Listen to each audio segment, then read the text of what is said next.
In this example, we have a cyclic ketone. One of the first things that you want to spot here is a plane of symmetry. So that means whatever group is on the left is going to be equivalent to the group on the right, or on the other side of the symmetry plane. Let's start with the number of distinct carbons.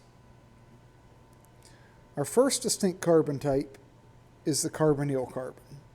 Let's make that A. Then we have this CH2, which is type B, but it's mirrored on the left side. So it's type B over here as well. Now we have another CH2 in the ring. This one is different than B because it's further away from the carbonyl. But it's mirrored here. That's type C on both sides. And then at the bottom of our ring, we have a carbon that's type D. So we have 4 distinct types of carbon.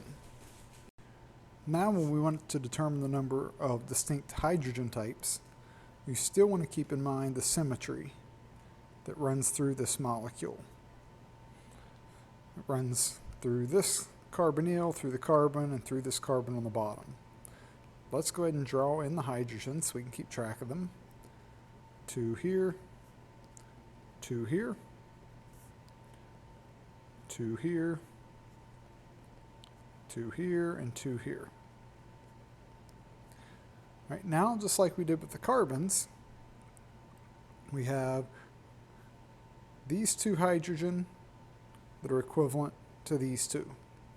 So that's type A on both sides. Then we have these 2 hydrogen at this CH2 that's equivalent to these 2 on the right. That's type B. And then finally, down at the bottom of the ring, you have this CH2 group. That's the 3rd type of hydrogen. That's type C. So this one has 3 distinct types of hydrogen.